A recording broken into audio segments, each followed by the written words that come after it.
사랑하는 성도 여러분, 우리는 주님과 한 몸이 된 줄 믿으시기를 바랍니다. 오늘 로마서 7장에는 혼인의 관계를 비유하여서 율법과 그리스도의 복음을 가진 사람들의 모습을 간접적으로 이야기하고 있습니다. 그의 예로 남편이 있는 여인이 법으로는 남편에게 매여 있는 사람이지만 그 남편이 죽으면 그 남편에게서 벗어나 법적으로 완전한 자유를 가지는 신분이 된다고 설명하고 있습니다. 그러나 남편이 살아있음에도 불구하고 다른 남자에게로 가면 음녀라고 말하고 있습니다. 성경은 혼인의 의미를 이렇게 얘기합니다. 두 사람이 한 몸을 이룬다. 이 비유를 본다면 예수님을 믿지 않는 모든 사람들은 율법과 한 몸을 이룬 삶을 살고 있습니다. 우리의 신랑은 예수이십니다. 할렐루야.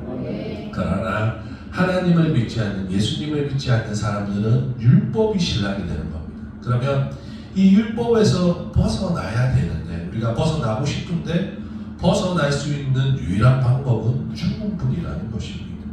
율법과 한 몸을 이룬 사람이 율법과 헤어지려면 단 하나입니다. 율법이 죽든지 내가 죽든지 해야 합니다. 그러나 사랑하는 성도 여러분, 애석하게도 율법은 영원히 사라지지 않습니다.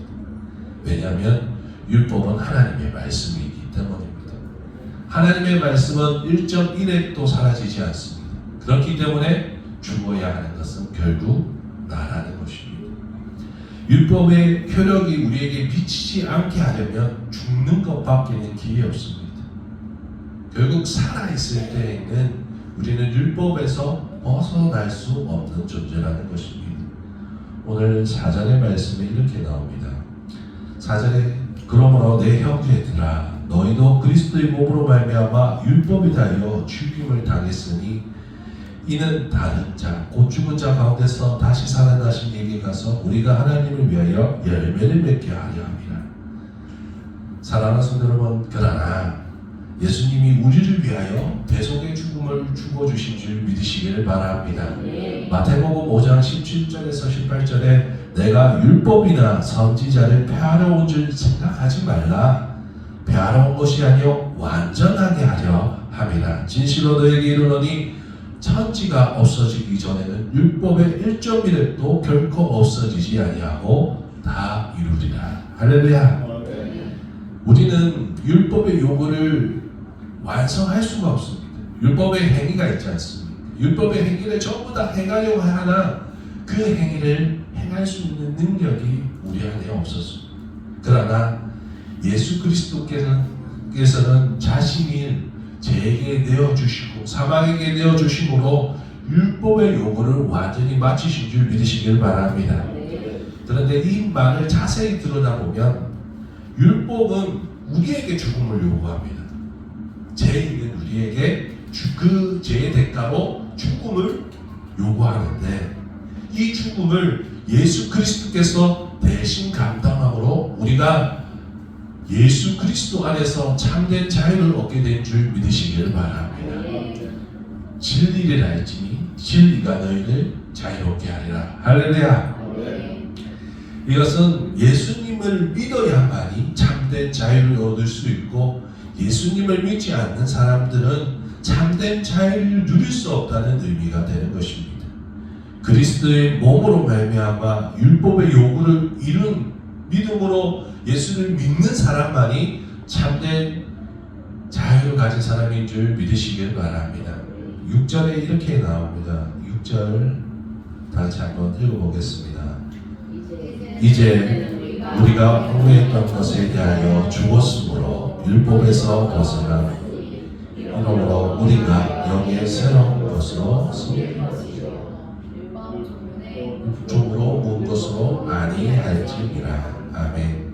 사랑하는 성도 여러분, 우리 옛사람이 살아가는 방식은 사라졌습니다. 왜냐하면 우리는 죽었기 때문입니다. 할렐루야. 우리 옛사람은 죽었습니다. 갈라디아서 2장 20절 내가 그리스도와 함께 십자가에 못 박히는다니 그런즉 이제는 내가 사는 것이 아니요 오직 내 안에 그리스도께서 사시는 것이라. 이제 내가 육체 가운데 사는 것은 나를 사랑하사 나를 위하여 자기 자신을 버리신 하나님의 아들을 믿는 믿음 안에서 사는 것이다. 할렐루야. 진실로 우리 옛사람이 그리스도의 몸으로 말미암아 죽었다면, 내가 믿음으로 십자가에서 죽었다면, 우리는 이제 율법에 매여 있는 삶이 아니라 영의 새로운 것으로 섬기며 살아야 되는 줄 믿으시기를 바랍니다. 영의 새로운 것으로 섬기며 산다는 것은 지금까지 살아온 육신, 옛 육신이 원하는 그 육신의 삶을 버리고 예수 그리스도를 믿음으로 예수 그리스도 안에서 살아간다는 뜻인 줄 믿으시길 바랍니다. 사랑하는 성도 여러분, 우리의 나라가 변한 줄 믿으시길 바랍니다. 우리는 이제 전혀 다른 나라의 백성이 되었습니다. 지금까지는 율법의 백성이었다면 이제 하나님의 백성이 되었고, 심판의 백성이었다면 하나님의 은혜 안에서 살고 있는 하나님의 자녀가 된 줄 믿으시길 바랍니다. 하나님의 자녀, 하나님의 백성이 되었다는 것은 우리가 지금까지 살아온 방식에서 벗어난다는 뜻입니다. 나야 된다는 것입니다. 우리가 우리에게 요구했던 법과 가치가 달라진 줄 믿으시길 바랍니다. 로마에 가면 무슨 법을 따라야 됩니까? 로마에 가고 한국에 가면 한국의 법을 따라야 되시. 여러분의 나라는 바뀌었습니다. 할렐루야. 죄와 사망의 법이 다스리던 나라가 아니라 이제 생명과 성령의 법이 여러분을 다스리고 있음을 믿으시기를 바랍니다. 사랑하는 성도 여러분, 성도라는 것은 다시 거듭난 사람을 얘기합니다. 육신으로 태어났지만 믿음으로 거듭났기 때문이라는 것입니다. 이제 하나님의 말씀에 불순종하던 우리가 이제는 하나님의 자녀가 되는 특권을 얻은 줄 믿으시길 바랍니다. 그렇다면 이제 우리는 율법과 완전히 끝이 났을까요? 여러분, 이제 우리는 율법을 알 필요도 없고 지킬 필요도 없을까요? 아닙니다. 여러분, 분명히 우리는 이제 율법의 통치의 영역에서는 벗어났습니다. 그러나 우리는 깨달아야 합니다. 율법을 통해서만이 죄를 알고 하나님의 뜻이 무엇인지 깨달을 수 있는 것입니다. 율법을 알면 알수록 하나님의 뜻은 분명하게 됩니다. 그런데 그런 동시에 우리가 그 율법을 온전히 지킬 수 없는 우리의 모습을 보게 되는 줄 믿으시길 바랍니다. 율법 앞에 서면 우리는 연약할 수밖에 없습니다. 그 율법의 요구를 우리가 아무리 발버둥 친다고 해도 행할 수가 없기 때문입니다. 그러나 그때 우리는 하나님의 은혜를 발견하게 되는 줄 믿으시길 바랍니다. 내가 할 수 없는 것을 하나님이 하셨기 때문입니다. 하나님이 일하시는 줄 믿으시길 바랍니다. 지금도 어떤 사람들은, 어떠한 종교들은 율법으로 하나님의 뜻을 온전히 다 이룰 수 있다, 구원을 받을 수 있다고 생각합니다. 그리고 자신들이 그 율법을 다 지키며 살아왔고 살 수 있다고 자부합니다. 그러나 여러분, 그 행위를 행하면 행할수록, 율법의 행위를 행하면 행할수록 자유롭지 못한, 죄에서 자유롭지 못한 그들의 모습을 볼 수밖에 없는 것입니다. 그들은 그들이 하는 행위를 통해서 뭘 내세웁니까? 자기가 의롭다는 것을 내세웁니다. 그런데 자기가 의롭다는 것을 내세우면 내세울수록, 자신을 드러내면 드러낼수록 하나님 앞에서는 저로 더욱더 죄로 말미암아 죽을 수밖에 없는 존재임을 각인시키는 것밖에 되지 않습니다. 사랑하는 성도 여러분, 우리는 율법을 알아야 합니다. 그리고 그 안에서 죄를 알아야 합니다. 그리고 가장 중요한 것은 그 죄 앞에서 무너질 수밖에 없는 나라는 존재를 보아야 될 줄 믿으시길 바랍니다. 예수님께로 나아간 사람들은 자신의 의로 가득한 사람이 아니었습니다. 예수님께로 나아간 사람들은 그들이 죄인임을 깨달은 사람인 줄 믿으시길 바랍니다. 우리는 우리의 모습을 바로 볼 때 비로소 주님 앞에 나아갈 수 있고 무릎 꿇을 수 있는 것입니다. 내가 병들어야 주님께로 나아가 고침을 받는 줄 믿으시길 바랍니다.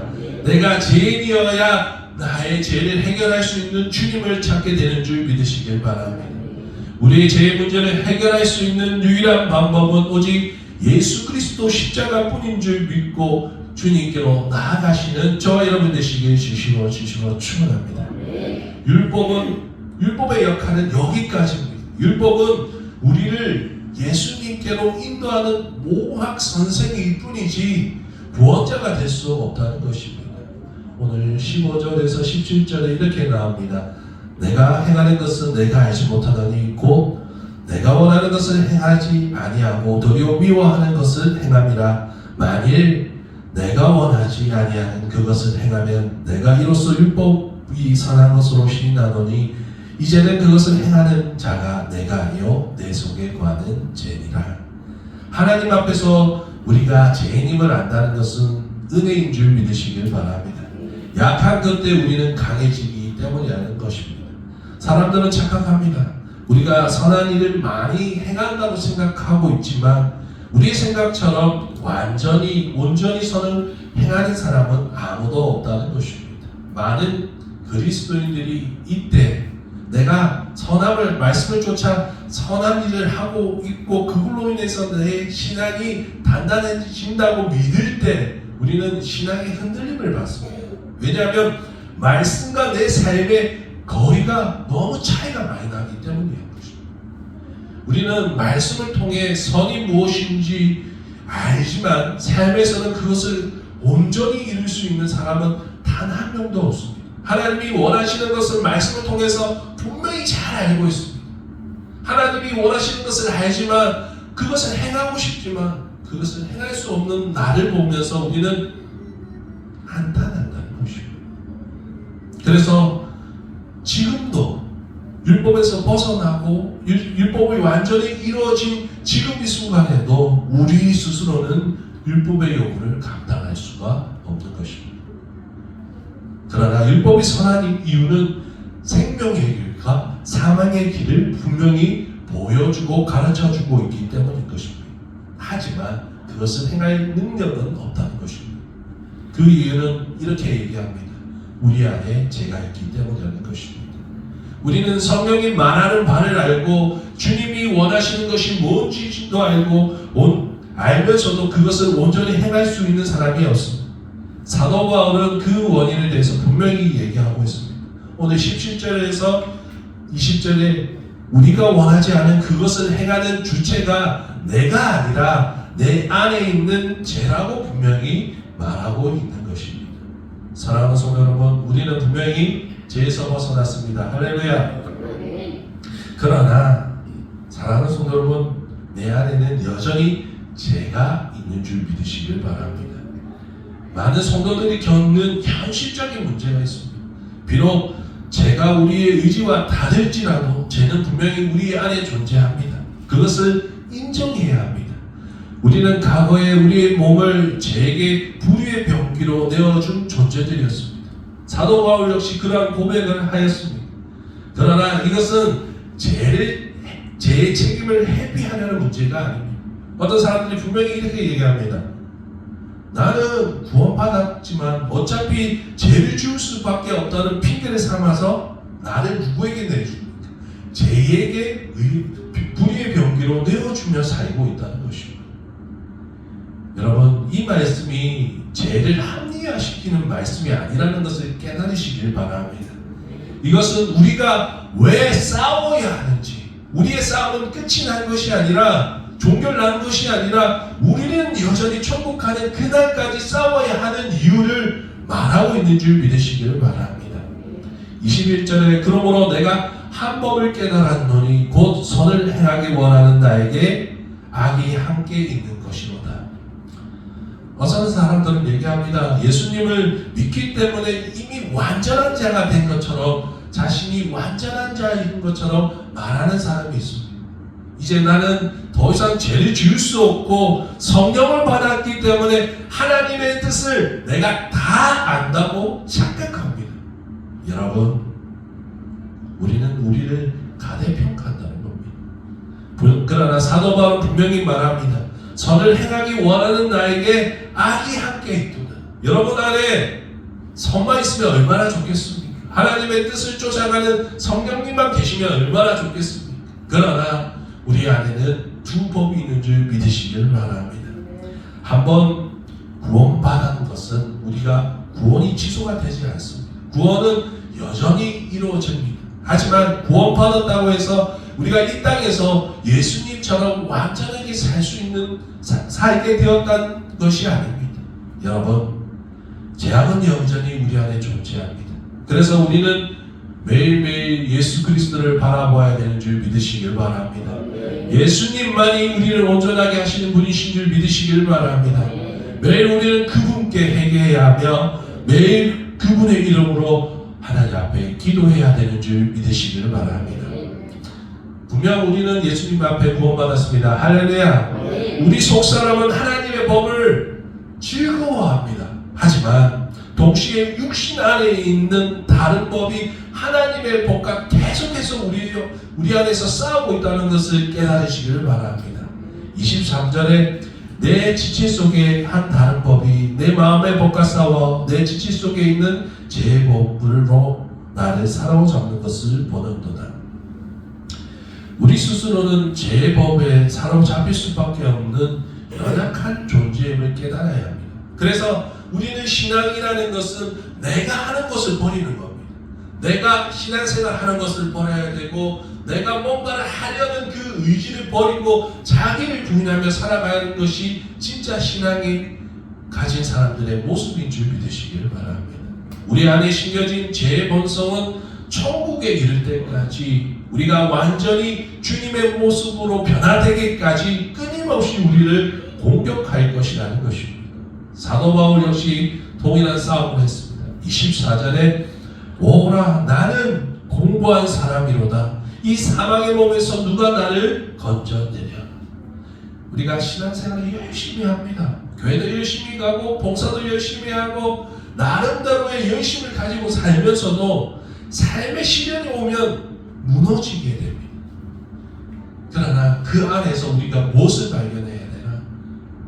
예수님을 발견해야 될 줄 믿으시기를 바랍니다. 우리 안에 분명히 두 법이 있습니다. 그래서 이 싸움에서 믿음의 싸움에서 벗어나 그냥 세상으로 확 나가버리고 싶은 마음이 한두 번이 아닐 겁니다. 그러나 우리 연약함을 깨달으시고 우리는 할 수 없다고 주장하시고 주님을 찾으시길 바랍니다. 25절에 우리 주 예수 그리스도로 말미암아 하나님께 감사하리로다. 할렐루야. 오직 예수님만이 길이요 진리요 생명이신 줄 믿으시길 바랍니다. 우리가 예수님으로 말미암아 하나님께 찬양의 감사를 드릴 때 우리의 신앙의 문제는 해결될 것이라는 것입니다. 존 스토트는 이렇게 얘기했습니다.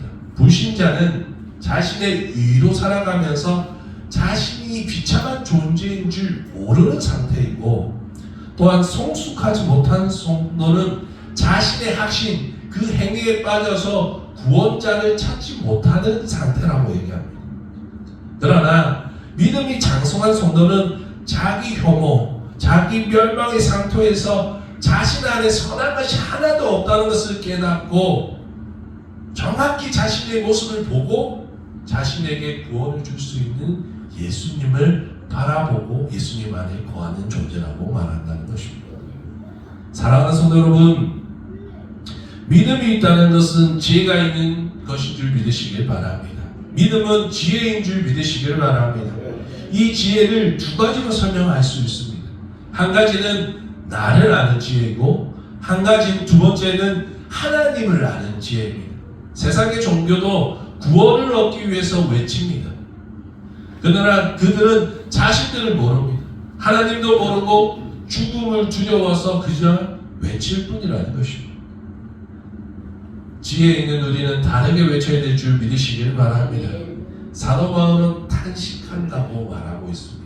여러분, 우리는 탄식해야 합니다. 탄식해야 되는 줄 믿으시길 바랍니다. 우리의 연약함을 보기 때문입니다. 나를 보면 탄식할 수밖에 없습니다. 사랑하는 주님교회 성도 여러분, 탄식하시길 바랍니다. 그리고 하나님의 법에 순종할 수 있도록 주님을 강구하시길 바랍니다. 그리고 육신의 법에 굴복하지 말고 성령으로 육신의 법을 이기며 생명의 성령의 법으로 살아가는 우리 모두가 되시길 진심으로 축원합니다. 우리의 삶은 끝이 납니다. 그 끝이 나는 날까지 우리는 여전히 영적인 전쟁 가운데 있을 것입니다. 그 전쟁에서 하나님을 바라보며 승리하시는 우리 모두가 되시길 진심으로 축원합니다. 기도하겠습니다.